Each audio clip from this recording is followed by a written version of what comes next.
Can we please talk about the trailer for In the City? Yes. Now we're into the fall and we're still hanging out with West on one-on-one meetups with that cutie.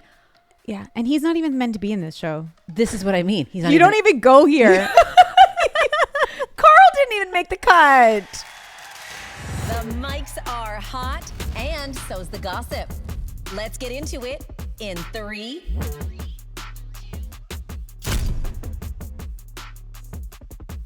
Welcome to In 3. I'm Danielle Graham. And I'm Callie. Hey, cutie. The Hey Cutie scene around the world. I could die. I could too. And we're going to get to all of that. That is a full summer house in the city catch up recalibration of what's happened in the last week. I mean, it's a full send over there at Hayu. Wow, is it ever? They're going for it. They really are. And I'm loving it. I am too. I am also loving, and I really don't think I'm alone in this. Are we all having like the deepest love affair with the moon right now?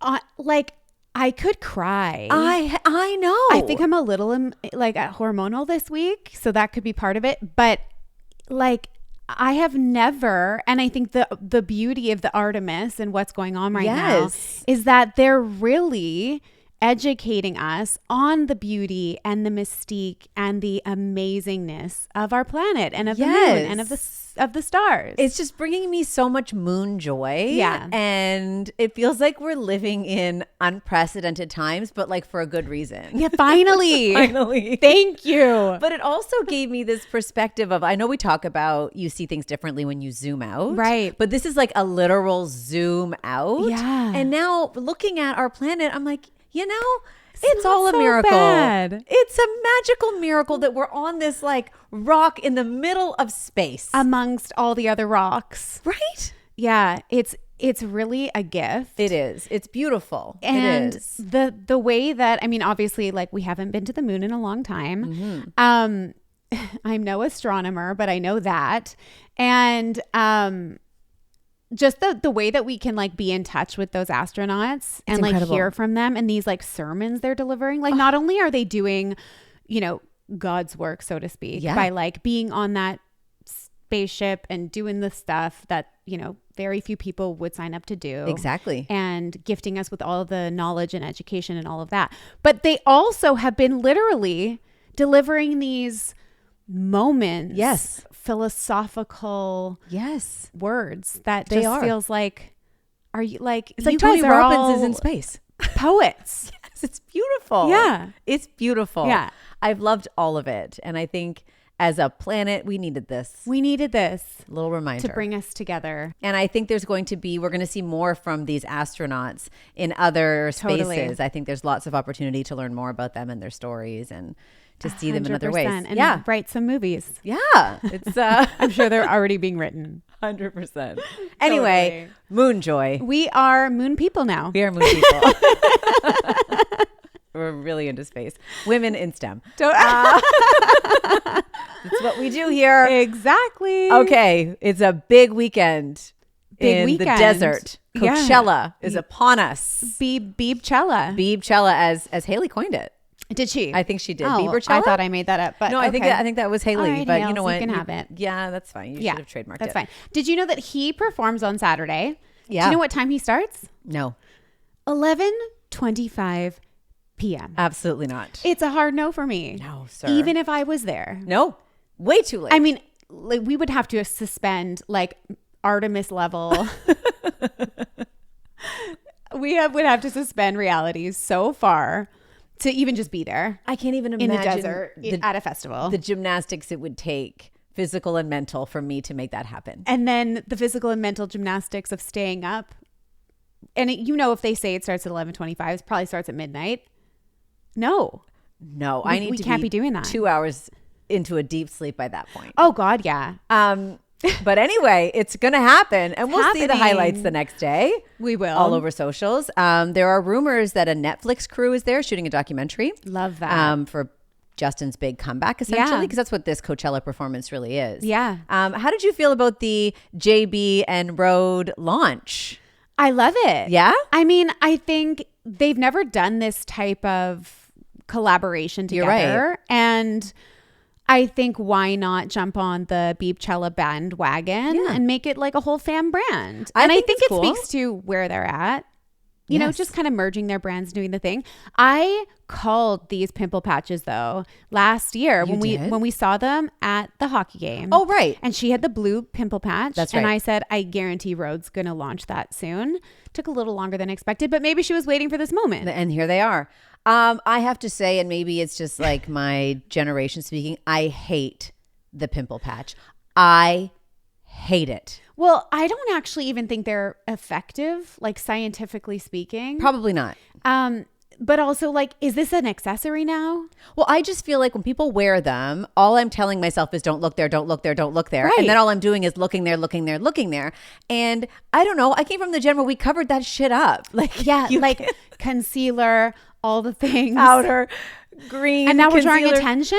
I don't know. I just don't like it. And I agree. I don't even know that people are hiding pimples or they're just sticking stickers on their faces. Well, that's what I'm wondering. Like, do you even have a pimple? You don't. Do you even have acne, bro? No. Or you just want to be cool? Did you even eat a lot of chocolate bars? No.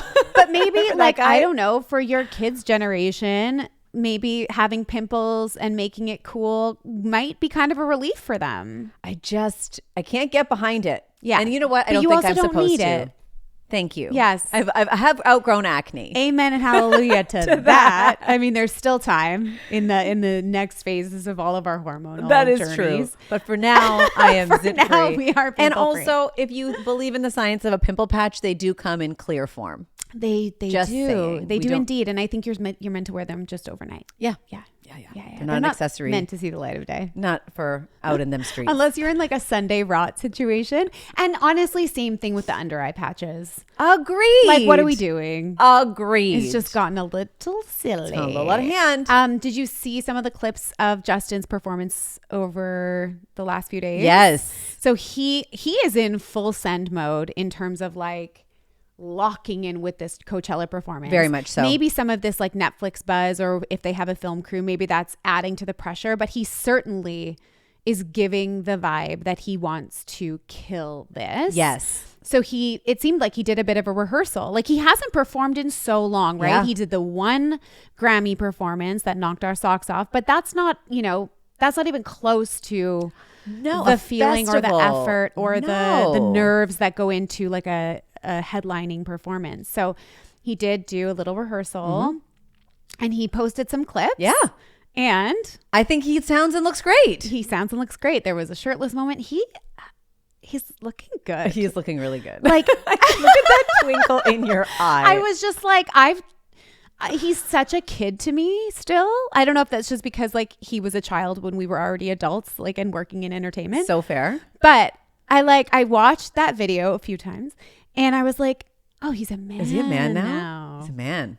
Well, he's definitely stepping into that man energy, the dad energy, the husband energy. Like, this is the energy we want to see. It from doesn't him. feel inappropriate for you anymore is what you're saying. Maybe that.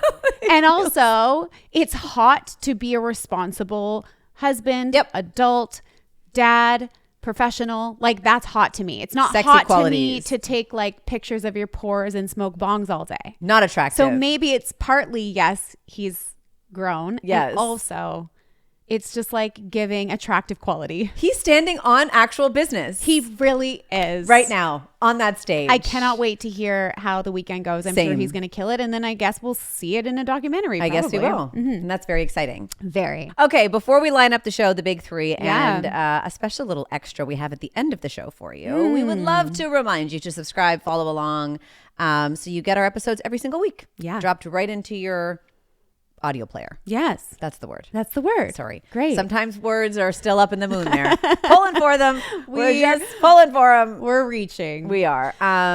Okay, so the first story in the big three this week, Blake Lively. We haven't talked about her in a while. We haven't. There were a lot of headlines Yes. surrounding her case against Justin Baldoni. Yeah. 10 of her claims have been dismissed. Only 3 remain. Lots of headlines around them, but there's a lot more to the story, I think, I agree. than what the headlines are sharing. Yes. So we are going to give you a real unpacking of what this means and what remains and why some of those claims were dismissed Yeah. and what Blake Exactly. is standing on right now. I feel like your tease is giving me a little bit of like your opinion because I have no Oh. idea what you're going to say, but I'm like, yes, yes, yes. Oh, We're in alignment. We are in agreement. Like I'm the sure. planets. I'll probably take some like bullshit other side opinion at some point, but we'll see when we get there. We'll see when we get there is right. Also, Okay. I have a little treat for us Oh, in the Ryan Reynolds, Blake Lively household vein. okay. So don't let me forget about that. I look forward to that. I can't promise I won't forget. Right. No, for sure not. Okay, then we're going to talk Summer House because a lot has happened. Carl's a mess. Carl's a mess, guys. Lindsay and Carl unblocked each other. Like, West is working. yeah. No, not a care in the world. It There's is. so much going on. And we got the trailer for In the City. We did. So there is just a tremendous amount happening. And I don't think we have to remind you that all seasons of Summer House are currently available on Hayu, the destination for all things reality TV. Exactly. And if you haven't caught up, what are you waiting for? No, honestly, Now's though. the time. Season 10 is turning out to be the spiciest season of all time. 100%. You know how they say like this is the most dramatic of all time? It really it actually is. It really is. It is. And episodes drop every Tuesday, same day as TV, so you never risk the spoilers. You know how I know it's the spiciest? Because I have people in the grocery store asking me and wanting to talk. And moms at school pickup. At school, I was going to say. And I was like, okay, I now know we have reached the fever pitch of we have. excitement. And it really is the perfect time to get on the Summer House bandwagon because as we mentioned, the trailer for In the City is now out and the show looks even better than I imagined it was going to. So It I am does. like so excited for that. Yeah, and that premieres on May 19th on Hayu, and you can try Hayu for free now at hayu.com. And then we're going to talk The Devil Wears Prada 2 Yeah. because Anne Hathaway and Meryl Streep are stepping out. They're doing a world tour. Literally. Like an actual world tour. They're on the tour. They are on the tour in the fashion. We have thoughts and feelings on all Hopefully of that. they have a driver, Hopefully a chauffeur. Yes, please. And on the cover of Vogue With Anna Wintour. the one Anna Wintour. Yeah, it's quite I have exciting. a whole bunch of thoughts on Anna being involved in this. Ooh, I can't wait for that. But yeah, I mean, that was a little gift this week. It really was. Yeah. And then we're going to wrap up the show with an interview we have for you. Netflix's new show, Big Mistakes. Yes. Co-created by and starring Dan Levy. It is Mm-hmm. so much fun. So funny. I haven't seen a show like this ever. Yeah. Nor have I loved a show so instantly. So Yeah. we've got interviews with some of the cast. We are talking to Taylor Ortega and Jack Innanen, who play two of my favorite characters on this show. They were such a great interview. Oh, they were so much fun. We were laughing. Shoes were flying. Yeah. So much going on. A ton. And that show is out now on Netflix. But stay tuned to the end of the show for our interview because it is a lot of fun. It is. Okay, Blake Lively. So Yeah. last week, headlines are everywhere that she's essentially lost this battle with Justin Baldoni, right? Right. That's kind of the takeaway I think a lot of the publications were giving us. All but 3 of her claims had been dismissed, including sexual harassment, defamation, and conspiracy. 10 of 13 of them are gone. Right. Right? The 3 that remain are breach of contract, retaliation, and aiding and abetting retaliation. That's right. That is all true. Yes. But there's so much more to it Yes. than that at face value. Totally, because all of the Justin supporters and Justin's team Right. are sort of like spinning this as, you know, the ultimate win for him. And it is in a way. Because I Sure. think, you know, the sexual harassment stuff is a dark cloud that I'm sure that he wanted to pop Yes. and get away from his reputation. So yes, the SH has been kind of like thrown away. So that is a win in and of itself. But in total, Yeah, but also can I just say that Yes. sexual harassment being thrown away was really a technicality. Yes. Is that what you were about to say? Yeah. Like it was the claims were dismissed because she was considered an independent contractor and not an employee. Yes. So legally, certain workplace protections didn't apply in the same way. Yeah, I still think his team views them being Yes. dismissed as a win for him. Yes. But yeah, if you look deeper, the truth of the matter is that the judge actually never said that she wasn't harassed That or didn't that happen. it wasn't a hostile environment. He said, actually, it is reasonable to assume that she really did feel like it was an oppressive environment. Mm-hmm. And there were certain instances where he did agree that things that were inappropriate took place. Yes. But it's all a moot point because of these two technicalities. One, as you said, being that she was not an employee. She was deemed as a contractor. Right. And so therefore she's not protected by the same sort of like rules and regulations, which is another whole conversation. You're That's totally absurd. right. I agree. Sorry. So you're not an employee, therefore you can be harassed? Right. Okay. Moving on. I know. The second technicality is that she and her legal team were basing a lot of these claims around California law. Mm-hmm. But most of the production took place in New Jersey. And therefore they couldn't apply California law, which is actually, it has broader terms when it comes to harassment and things like that. Okay. So they were leaning on the real California version I see. to support their claims. One could argue if you have to like try so hard to have like one state law apply and that's the only way that it goes That it through, works. then maybe, you know, maybe there is a gray area there that you're like really trying to lean on something that you're reaching for. Yeah. Is that fair to say? No, I think you're right. I think there's a lot of that, right? There's like a this and this and this, Exactly. like on either side, there's always sort of like points that make it seem like they're both idiots. Yeah, and I think it's important to go a little bit deeper and to understand it with a little bit more context. Yeah. Rather than she wasn't sexually harassed, it didn't happen. Yeah, the nuances are really important. They really are. Blake had put out a statement on Instagram after obviously seeing all of the headlines and the way that this was positioned, saying she's grateful for the court's ruling, and it allows the heart of my case to be presented to a jury next month, and for the ability to finally tell my story in full at trial for my own sake and also for those who don't have the same opportunity. And then she also shares a bunch of slides that support what the court said at that time. There are quotes from the hearing and from the judge that say things like, there's enough evidence to bring this before a jury. There's also some direct evidence that the plan to destroy Blake and her career was put into action. Yes. So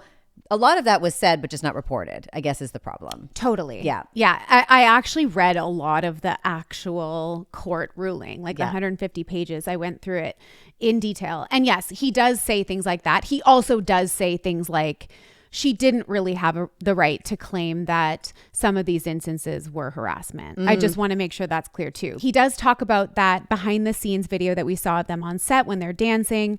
And she claimed that he was improvising in a way that felt inappropriate, right? He was like grazing Nuzzling. his lips on her cheek or whatever.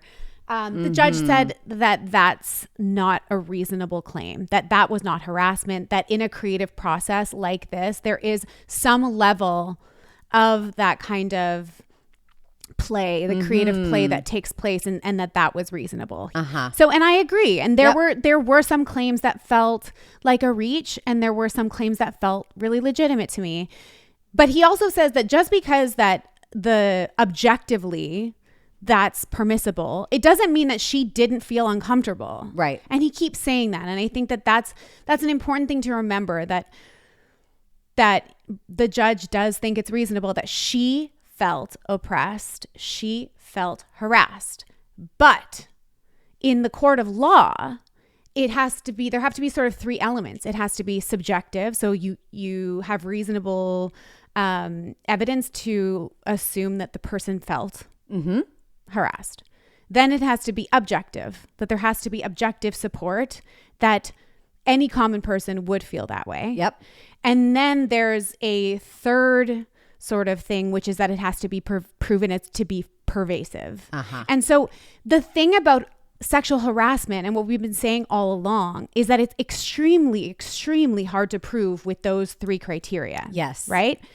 And so the thing about these all being dismissed and the three remaining being about retaliation, Yes. is that retaliation is going to be much, much easier for them to prove. Exactly. And that's really where it's really shifted the focus now. Now Right. it's all about what happened to her when she spoke up. Yes. The fallout for her when she spoke up. Right. And she's framing it as this much bigger issue around digital retaliation, smear campaigns, and how stories are shaped in the public, right?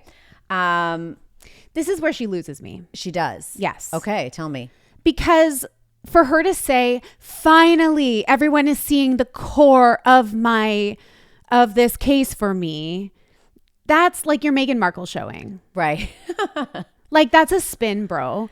What she should say is not that, because that's not true. The core of her case was sexual harassment and retaliation. They came together. Yes. And she was going hard on the sexual harassment. And, you know, when that came to light, when the whole thing came to light, it was all about the sexual harassment and that oppressive environment. So don't spin it like, oh, this is exactly what we asked for. It's not. I think, you know, just the way that we've called on Meghan to be more honest in their, you know, losing investors and things, just say like, I'm disappointed that they dismissed this, but the other part of it is really important to me. Yes. But don't say all along I wanted this, because that's bullshit. True. And then you lose the public's good faith because you're lying. Again. And to make it about children and, you know, like protecting the kids with their screen time because of, you know, the possibility of bullying. That was a bit of a stretch for me. No, hun. No. And this is why we side-eye you all the time, and why what we've talked about actually it kind of being a win for her, or it being a technical loss. And that's why I think people have a hard time like shining light on her wins. Right. Because of this. It's not, because she's not being forthcoming, and it's just a bit shady, I think, to put it in this light in her statement. I agree to say this was the heart. Yeah. Because you're right. The heart all along was the sexual harassment, or the bigger heart, I should Yeah. say. But as somebody who had to sue a former employer for a retaliatory discharge, meaning I believed my dismissal was based on me speaking up, and I was fired in a retaliatory manner. I'm not allowed to say a lot because like lawsuits and NDAs and all the things that come after something like that takes place.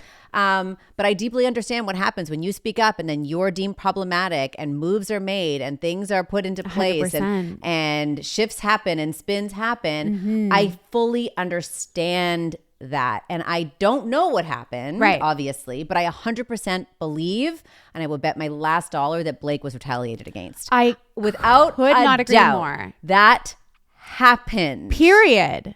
It happened. Period. She spoke up. She was considered problematic. And then the fallout. And yeah, and thank you for sharing that. And yes, and I agree that we can stand behind Blake on this. Yeah, and I have oscillated. Like, if you've listened to the show long enough, I have gone back and forth and back and forth and back and forth on a lot of it. And I've eye-rolled for sure a lot of it. Yeah. But in this case, yes, in this specific part of the case, I should say. Exactly. It's clear. It's very clear to as me. day. Very, very clear to me. And in this case, especially clear when you're a woman. 100%. Yeah. Yeah. And we have evidence. Like, we saw the text messages. Yeah. We saw those emails. We know what happened. And we also know, based on that Rebel Wilson story, that a lot of these players have a pattern of doing this retaliatory stuff. That's right. So I 100% believe, Blake, that this happened to her. I know it did. Like, there is no shadow of a doubt that this happened to Blake.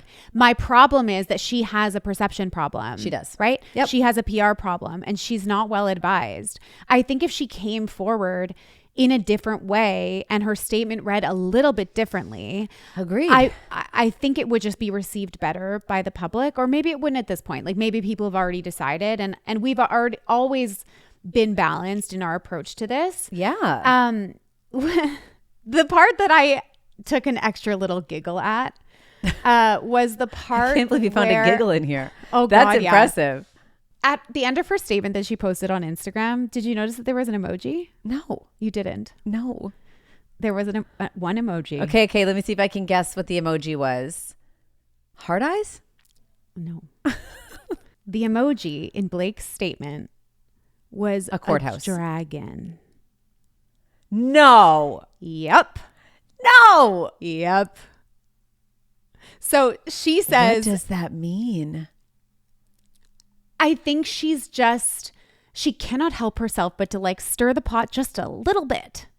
Oh my so God. She says the constant packaging of this lawsuit as, quote, celebrity drama is not only irresponsible, but it's by design to keep you from seeing yourselves in my story. Okay, so she doesn't want it to be seen as celebrity drama, but she puts the dragon in there to invoke imagery of Taylor, of course, their friendship, of that text thread, of all of it. So, Blake, Yeah, honey. see? Like, we're trying so I'm hard. trying so hard to today. be on your team. This is the most Team Blake you've ever been. Ever. And then she's got to put a stamp on it with a dragon emoji. People really will let you down, eh? Well, just like do less so we can do more for you. I know. Help me. No. Help you. Okay, so we do know that they were both parties were called before a judge, or like virtually on Monday, to ask their position on settlement. It's like, okay, guys, how about now? How about now? This is like we're just a few weeks out. This is May 18th. Are you is the trial. sure you want to move forward? Sure? It's like I say to my kids before we get in the car. Are you sure you don't have to pee? Are you sure?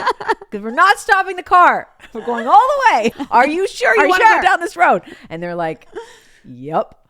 Double down. We're going all the way. Right. Which I guess if Blake feels as strongly as we do about the retaliation piece, and it makes sense should. that she wants to go and all she the way. should. And she should. It's just, it's a hot mess circus. It is, but it's also, I guess at this point, they really have nothing left to lose. Truly. It's like we have blown up our respective lives, careers, and otherwise.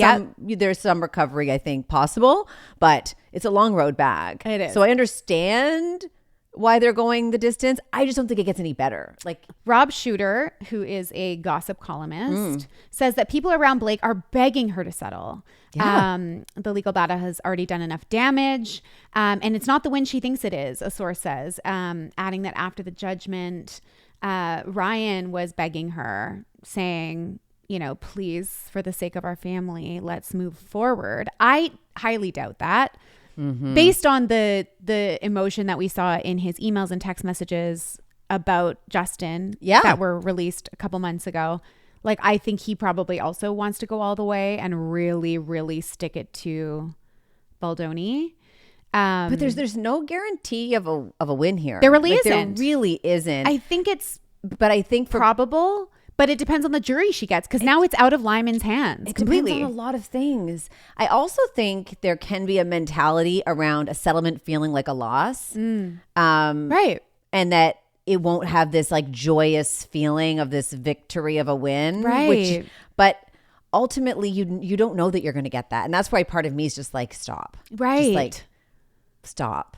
So that we're not continuing this anymore. Yeah, it's an interesting moves over there. I wonder, I mean, listen, there's still several weeks to go. Yeah, a settlement could happen 18th, I guess, is when they're it could happen between now and then.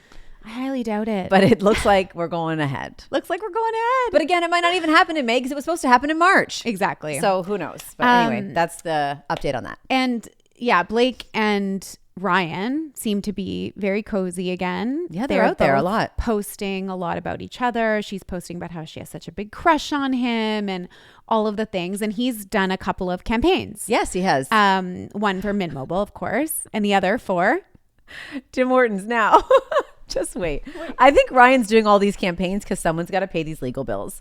Because I was with my family over the holiday weekend and everyone was like, why is he, oh my God, you've got the Tim Hortons. Why is he still doing these ads? I'm like, listen, it's expensive to have someone's got to pay for this. This is lawyer money. This is absolutely lawyer money.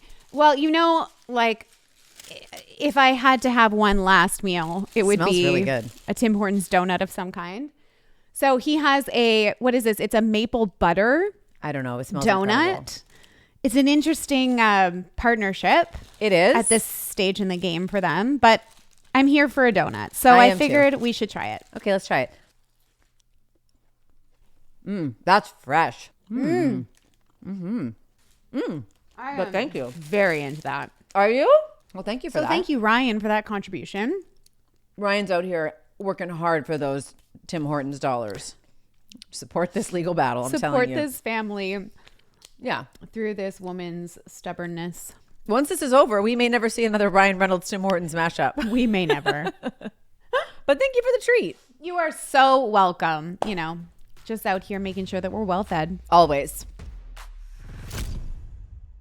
Okay, cutie. Let's move on to Summer House. Yep. There's just been so many ripples after the big we statement and everything that took place, and Carl's a mess. So we got to get into all of that. Totally. I think the biggest thing, and the thing we should probably start with, is Kyle's like street interview that took place just like a couple days after the statement was made. Those 3 parts. The 3 parts. In front of that store that got such fantastic So advertising. much ads for them. It's now a landmark.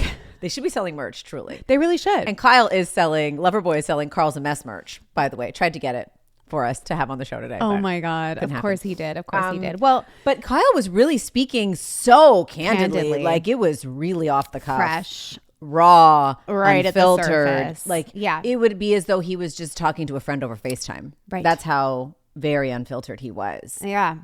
What About was your everything. biggest takeaway from it? Oh, my biggest takeaway, I think he could have taken harder shots at West and he didn't, personally. Right. I think him saying he doesn't know about Amanda's needs and he doesn't know how to protect her. I've protected her and I've supported her and I'm worried about her mental health. I thought that was very gracious. Yeah. I think he could have taken harder shots at West. Don't you?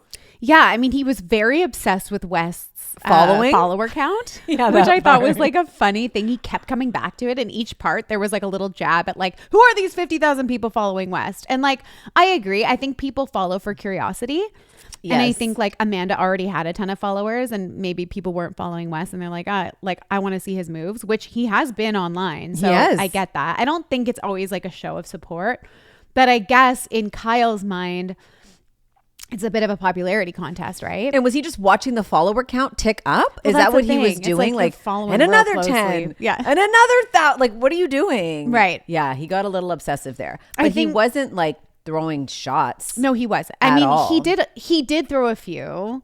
He said, that West positions himself as like the knight in shining armor for all these women and women fall at his feet and he just doesn't have good intentions with them. So he was saying a lot of that.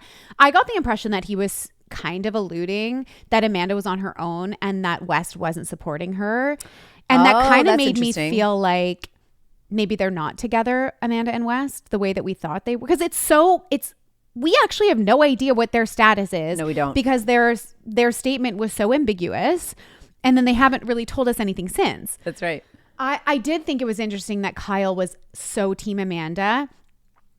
Kyle, as much as he has so many flaws as a husband, I do think he cared for her a lot and took care of her. I think there was that agree. kind of almost parental role.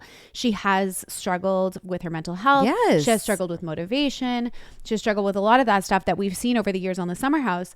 And so I do think that his default mode, and kind of a beautiful thing to see, is that he's still very much like wants her to be well and is in that protective kind of bubble around her. Agreed. And I think,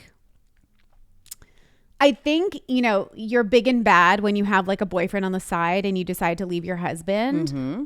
And then it's a cold day in hell when you realize that boyfriend doesn't have your back, but the husband that you left is 10 toes down for you, even though you really made some sketchy moves there. Listen, I think we can all say that this was just not above board operating procedures here. This is not how we do things. Nope. And I think there's so much more that we don't know about in terms of the timeline of things. Totally. And he said that too in the He did say interview. that the timeline comes into question. And I think he was saying that around their separation announcement. Yeah. Because that's what he alluded to there. And that will come out, I'm assuming, on the reunion. They're going to have to address that on the reunion. So there's a lot there. I just think he did show some restraint in the way he was talking about West. He could have been harder, and he wasn't. I agree. And I think that was generous. It was generous. But also he's still protecting so much of the space because he wants to go back. Of course. Like he said. Well, this is also his baby.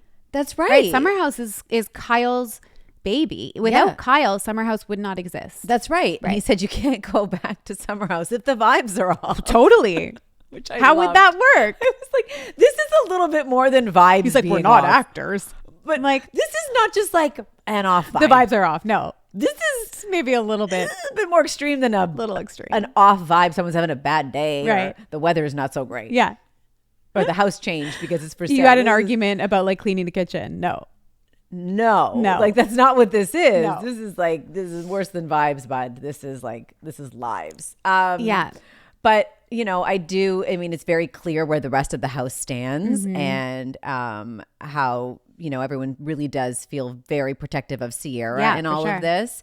Did you see the reports that West is upset about the quote unquote pile on from the cast and was hoping for, you know, some support of him and not to be, you know, put in the category of bad guy? He was overheard saying something like bitching about how, why does Sierra have to care about everything? And why can't I date my ex from 2 years ago's friend? Like, he was literally like, it's not clocking to him. It's not that's not the scenario we're talking about here. It is not clocking to West at all. West needs to zoom out, needs to go up to the moon. Needs to take a little look. He needs look a from friend. Here. He needs a sister. Like, someone needs needs a to reality come in check. and like Come and tell him about himself. But it definitely speaks to where they're at. Now, obviously, like, since we spoke last, we did sort of touch on the fact that like some girlfriends were coming out of the woodwork that thought they were exclusive with him. Which totally tracks, by the way. It does. He's got like, I got hoes He's got in different area codes. Like, he has a different girlfriend in every state. And if you, as the woman who was sleeping with him, whatever state that is, you didn't clock that, that's a you problem. Yikes. Because it doesn't take, Yikes. you just need eyeballs Totally. to know what West's moves are. He's a single guy about town, about the country, about the globe. That's what he does. Why would he greenlight a co-message with Amanda, knowing that all these other girls are going to be like, wait, what? It's just so strange. Strange moves, and bro. And then Kyle made it seem like they weren't together. But then there are reports, the same reports of someone overhearing him say that stuff about, you know, not understanding why Sierra's so upset and why is there a pylon, that apparently they're very much together, him and Amanda. Very much together. That's what this source says. Now, whether that's true or not, I thought it was the audacity of Amanda to show up to her little rendezvous with Kyle on the street in full-on West's clothes. The West outfit. I mean, I think the shirt wasn't his. Okay, the but collar it's, was like, off. close enough. The hat and the other parts of it, I was like, yep. The other thing that has come about is how, so people are saying that Sierra found out first. Okay, before anyone else, before they told her, before a statement was released, people are saying that Sierra knew. And the video? The reason is that, and this is the story, I don't know if this is broken telephone or this is just like fan fiction, but apparently Paige and Hannah of Giggly Squad, formerly of Summer House, very, very firmly Team Sierra, very, that they hired a PI. Okay. And that PI somehow got photos or videos or both of Amanda and West in an intimate moment in West's apartment, in his apartment, and that they then sent it to Sierra, and that's how she found out. 100% though. Yeah, plausible, because I'm telling you right now, I would hire a PI for you right this moment. You if there would, was wouldn't a you? question, Yeah. you know I would. I'd be like, well, let's just get to the bottom of it. Let's get the facts. Let's get the evidence. Professionals. 100% I would do that. Because that's what friends do. You're right. And if there was enough, and again, there was a lot of smoke around this story and a lot of rumors and a lot of little blind items and tips coming in that would make a person feel a little bit crazy. And I'm sure, Matt, you're right. This would cause a total crash out for Sierra, hearing all of this and maybe hearing from them, no, it's not true. It's not true. It's not true. And she's like, there's just so much evidence. There's so much information. This story just keeps going. I don't understand it. And Paige and Hannah were like, you know what? We'll just figure it out. I know a guy. I got a guy. Let's find her irrefutable evidence so that we can all like make moves with, you know, with the right factual information. Because there's a good chance you're right. Sierra was being gaslit for weeks. 100%. I mean, nothing. Right. Months, year, like who knows how long? You're right. Who knows how long? So that's an interesting one. And then of course, Giggly Squad on their podcast came on the pod to talk about it. And they said, you know, like, we have eyes, we are humans on this planet. Of course, we know what's going on. And Sierra's our real life friend and we are real life there for her. And that's all we're going to say about that. That's right. And I love that. And I do love that also. Can we just talk about quickly on the topic of Paige? There have now been rumblings that Paige and Amanda had a falling out far before this took place. Over Craig. Craig enters the chat. Of course he did. Of course, he's back in there. And now there's all these videos of Amanda and Craig being touchy-feely and inappropriate. A little cozy. And when Amanda and Kyle got married, Craig and Paige were together and Craig was kicked out of the wedding. Okay. And there was a whole season about like, why was Craig kicked out of the wedding? We know he's not a great drunk. So there was questions about that. But now people are wondering if there's more to the story. Is there a pattern here? Of getting close to people inappropriately we shouldn't be getting close to? I mean, people. No wonder Carl's a mess. I will say though, you know how much I just clung to the Carl's a mess of it all because we love Carl. We spent time with Carl. Yeah. He is such a sensitive and he's such a good person, good man, and I can imagine he is a mess in all of this because these friendships matter so much to him, and we even saw it on this week's episode about the friendship with Kyle and like the depths of that friendship. He cares so deeply. But the silver lining is that he and Lindsay have found a way to work together and make some money together. That's it. And unblock. And Carl got his bag. Carl got his bag in an Uber Eats ad with Lindsay. And I really love a marketing team that moves to action quickly and sees a moment and is like, I know how we can make this happen. Yeah. And then they greenlit this ad of those two together and Carl's a mess. And food gets delivered. And Lindsay's there to pat him on the knee. Get it. At a distance too. My question in everybody getting their bag, Loverboy's gonna, having a redemption arc. Maybe this is gonna bring positive attention to Loverboy, to Kyle. Carl and Lindsay got their bag. Everyone's kind of financially profiting. Is Sierra profiting? Because I know she's winning and I know she's going to win and that's not the question. But like a lot of brands, I've been even getting emails from brands that aren't even connected to Hayu or Summer House or Sierra, but they're using her name and her likeness and this story to kind of like sell their product. Right. And I'm kind of like, I feel like Sierra should just get a cut. Just like, I don't know, what do you call that? Like some kind of a screwed over clause. Like I want 5% of everything that's happening on my back. Yeah, exactly. So give it over. She could write a masterclass of how to handle this. I like, and we say, people handle things gracefully. I have never seen anyone handle something with so much class, grace, dignity, and generosity. I know. The head held high while looking like $1 million. $1 billion. All of that. And all she's posted, so she knows there's amplified attention now on her profile. She's posted about Girl Scouts and her connection to that cause. Yes. She's posted about trans rights and her connection to that cause. So sharing all that spotlight with the causes that are meaningful to her. Like, are you kidding me? Snaps for Sierra. Who's not doing that? West and his chunky new following. Really not. Really not, though. No. Can we please talk about the trailer for In the City? Yes. So it came out, perfect timing. Yeah. Like 1 week after the We Well, statement. I don't know if they were going to roll it out so quickly because like May is a long way away. I know, but now we're all just like. But I think that they're, obviously also thinking, well, we've got a lot of eyeballs. Let's roll this out so people are plugged into May 19th. Yeah. And I think, there's lots there, the new people and the dynamics and the relationships and what we're seeing. But the hey cutie of it all is the part I really want to talk about for a sec. Because so we see Amanda and West meet up somewhere in New York City. And she says, hey cutie. And he says, hey Mandy.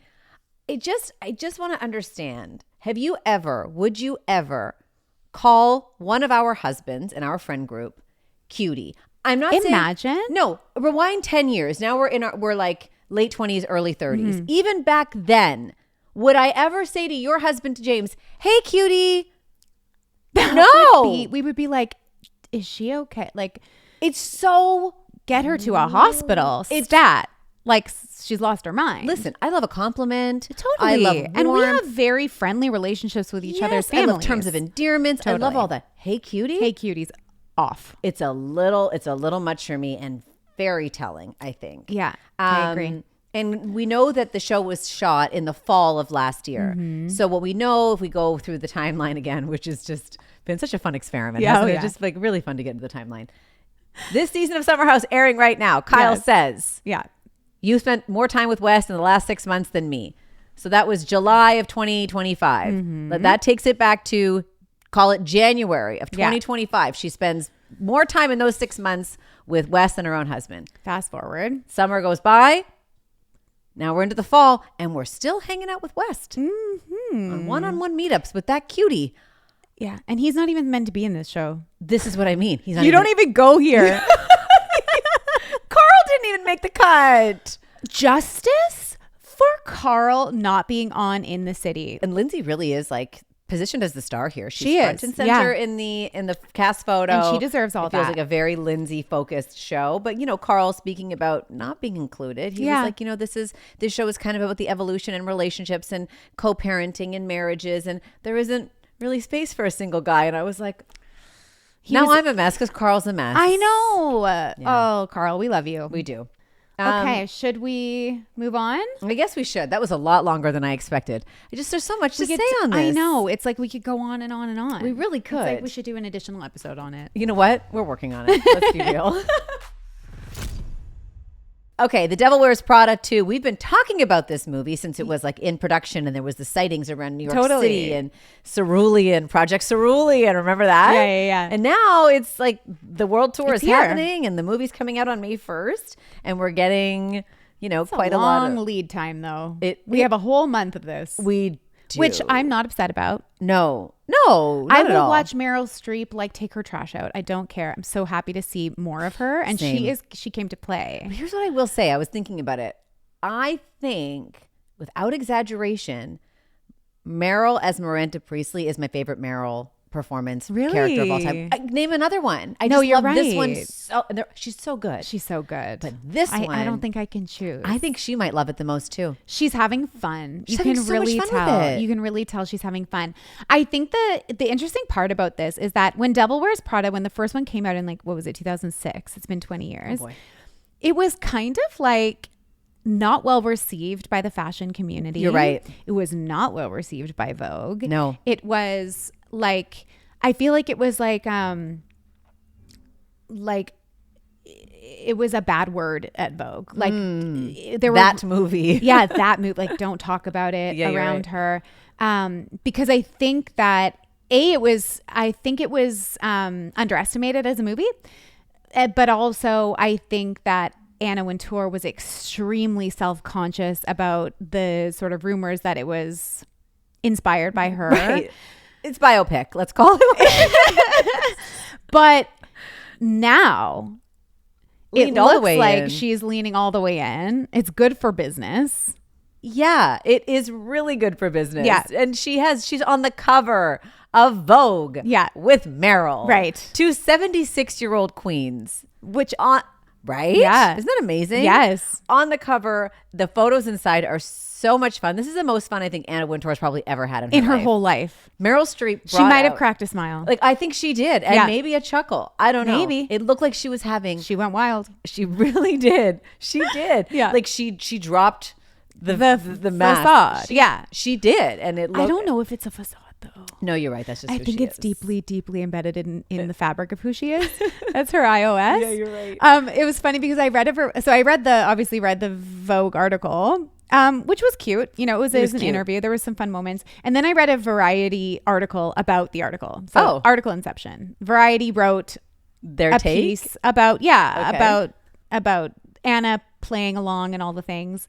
And they said that basically Meryl had these moments in this interview alongside Anna that were again, poetic. She had such amazing insights on life, and she's just so well spoken and had such beautiful things to say.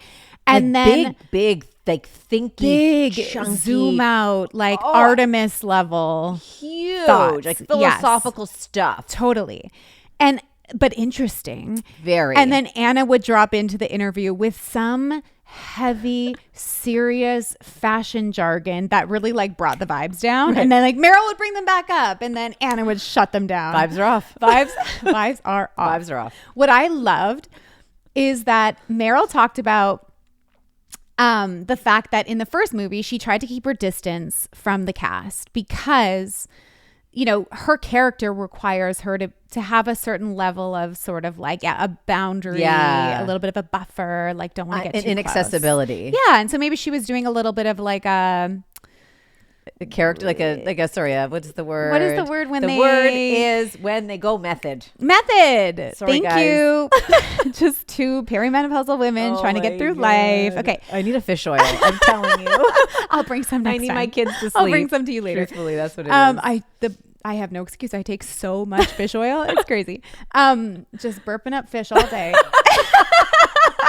But anyways, so Meryl talks about this buffer that she created for herself in order to sort of maintain the character. And she said it was such a bummer because the rest of the cast, you know, Emily and Stanley and everybody and Hathaway, of course, they were having such a great time together. And Meryl said, I do love a hang. She says, I mean, like, that's almost how you pick the things. Like, how good is the hang going to be? But anyways, so it's so true. And I'm like, we pick things based on how good the hang's going to be also. Not just obviously personally, but professionally also. We're like, so she's Kyle Cook. Meryl Streep could go to Summer House if the vibes are good, if the hang is good. That's exactly right. She is all of us. She's us. Way out here. She's otherworldly, but she's also just right here on this couch. She's also just like, I do believe that Meryl's a great hang. She bases her choice off if the hang's going to be good. I love that. God bless. It's like, never mind the fact that it's like maybe Oscar worthy or the role is meaty and she can really sink her teeth into it. No, is it going to be a good hang or not? That's the point of life she's at, and I love that. Love it. I love it. There was a quote from the magazine that I loved so much too. Meryl says, I like coats. They cover all the sins of whatever else is underneath. And you know what? That is my mantra from like November to March. Love that so much. I am Adam Sandler underneath. I am braless and lawless. Yeah. I am out in them streets and like you have no idea what's underneath because you wouldn't because I got a coat on top. I love it. And honestly, I know that we're all happy it's getting spring and we're shedding. I don't want to shed. I don't want to. We are white knuckling those coats for dear life. I love the coat.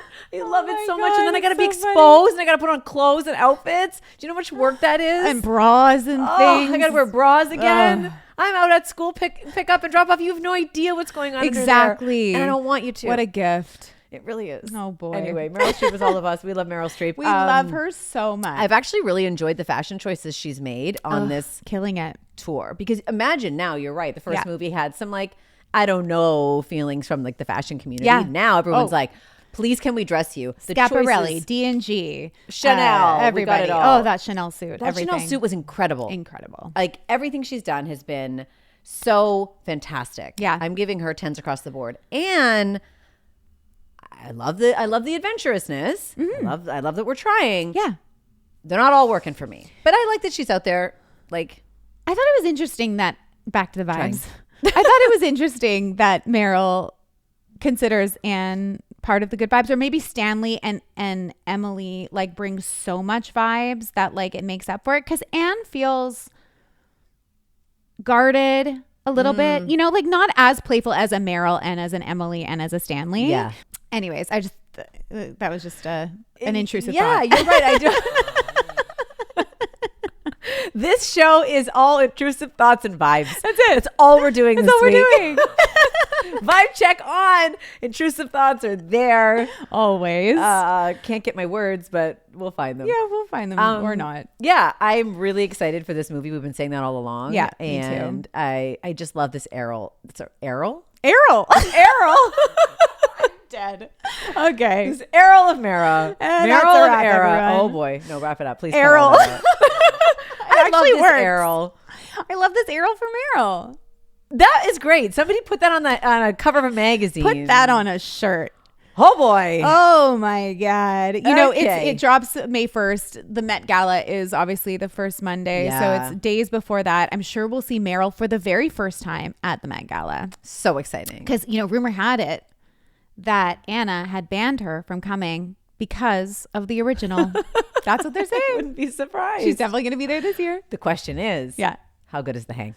How good is the hang? I don't At think the Met Gala is not a good hang at all. No? I think that's the worst of all the hangs. There's no fun. I've seen those bathroom pics. The smoking in the bathroom. Smoking in the bathroom. But then the Anna wrecked selfies. that. They said you can't do that anymore. I guess Oh, it's yeah. an museum. You're not That's supposed to do that But I'm tracks. telling you, it's not like an In-N-Out burger hang. No. No. It's uncomfortable clothes. Yeah. It's like double Spanx. Exactly. And yeah. I don't know that the hang's that fun. You're right. Maybe she won't be there. No, she will be. I think you're right.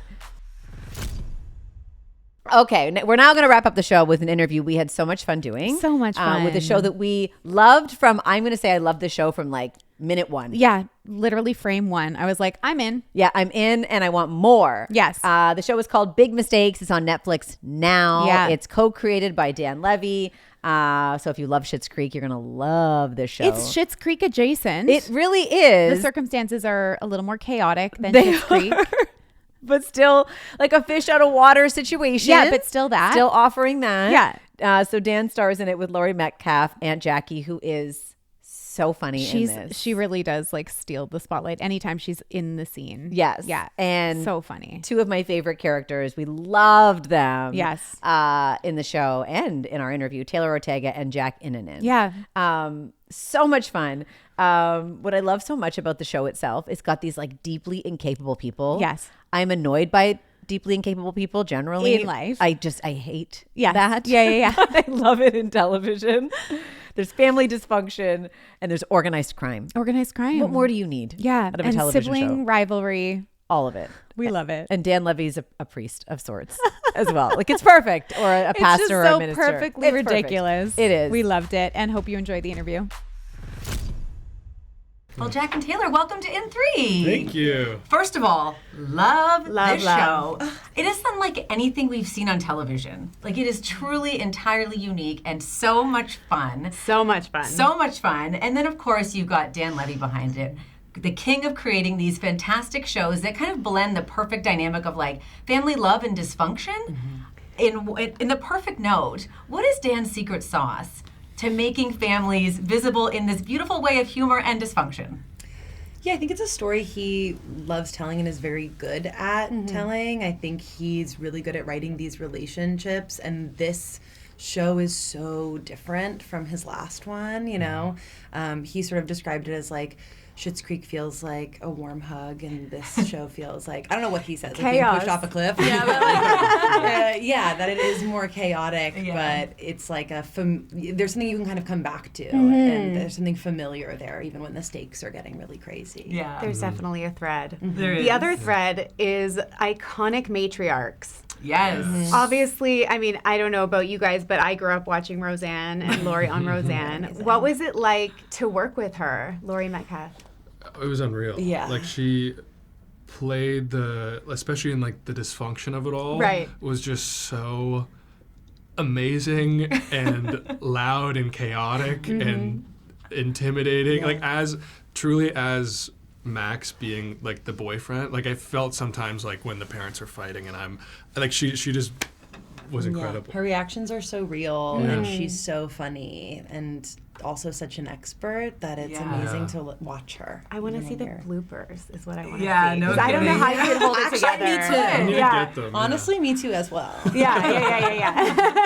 I want to talk about the physical comedy aspect because you guys get messed up. Yeah. Some things happen here. You really do, actually. I really do. You really, really do. I really do. I think everyone kind of You're doing borderline slapstick some of these. Yeah. I'm kind of like a punching bag, You I feel like, are. I would come in and just see how I'm being treated that day. How do you prepare for that? I don't think you can. You I can't, just you need just to take it. I just take it. I think that's kind of Max's. He's just kind of taking it. Yeah.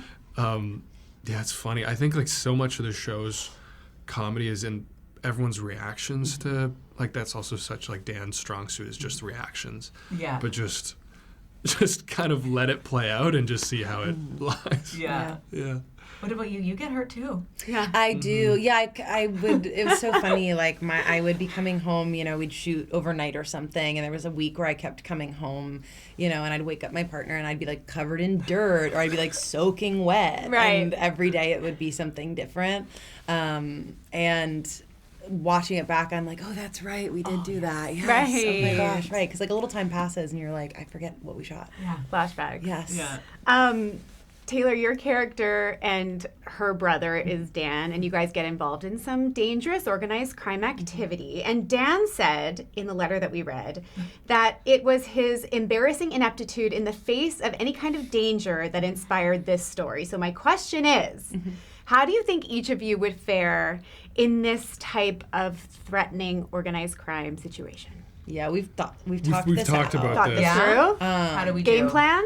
I think I'd be winging it, but I would be kind of I think I'd be thriving. You'd be so into I get it. that. Yeah, From I you. think Yeah, I think it's I'd the be jacket. doing really She well. can handle Thank it. you. Yeah, Yeah, the thank fur. Yes. It's the yeah. Jersey. really working. Yes, it's You- full of knives.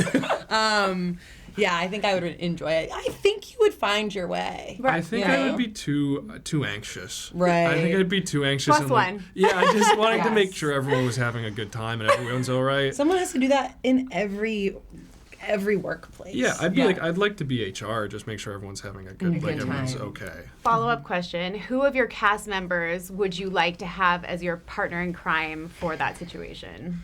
Yeah. Who do you want to roll with you? God, That's that's your such a good- lifeline. You're That's calling such a a good friend. question. Well, Oh, you were saying Boran? yeah, Boran, just because he's. I was kind of going through the list, and I was sort of like, I feel like I would say Abby, but like her phone would be fully dead. And you know, like I don't know if that would work. That's a problem. And then it's like Dan and I are both so loud. I don't know if that would work. So then it's sort of like maybe Boran, maybe I would say maybe Elizabeth. Yeah, I think Elizabeth can turn it on. Because she's kind of has like, she can turn on like an intimidating vibe Yeah. in a way where I might be too much of a clown. But I think Boran, like he's so deeply friendly that Yeah. he would just, everyone would be like, oh, that guy. I love how Okay. neither of you are Shy. choosing each other. Yeah. No. It shouldn't be a... That's my we observation need some like here. gravitas, you Yeah. know? Right. We're silly, haha. Yeah, we couldn't No, succeed. Not us, no. So funny. Well, we've got a little game for you. Yes. It's called Yes. Big Mistake or Fair Play. So we're going to give you some scenarios, and you can tell us if you think these are big mistakes or fair play, okay? Fun. Shoplifting the perfect gift for an ailing family member. Is this a big mistake or is this fair play? I think Fair play. big mistake at small business, fair play at like you know what I mean? At Yes. Costco. Okay. No, At yeah, Costco. that's, Yeah, that's I won't fair. name any names, but Costco. yeah. Yeah. Okay, big mistake or fair play? A steamy makeout in your place of work.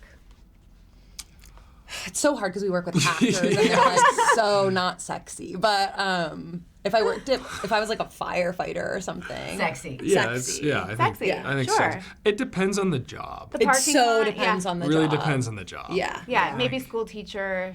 Yeah, maybe not. Maybe I know. not. Maybe No, not. yeah. Right. Firefighter, Yeah. sure. And it's not appropriate.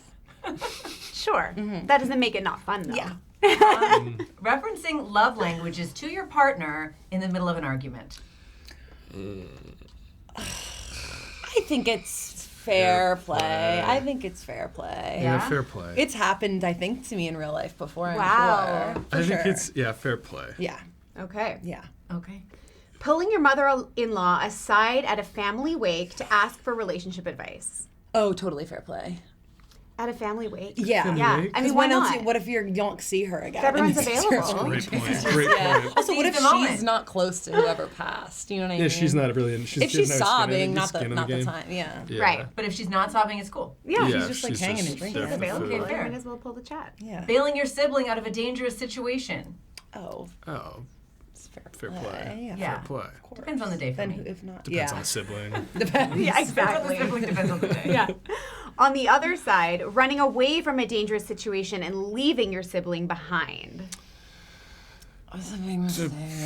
It's not Morally. right. It's not right. Technically, it's Who else do you have in this world? Sure. You know, That's what we'll they go tell with you. that. Yeah. that's what they say. That's what I say to my kids. I'm gonna say fair play. Actually, I think that's fair. You think play. it's fair? Oh, I my think that's shoe. fair. Oh, Don't there it is. look at my foot.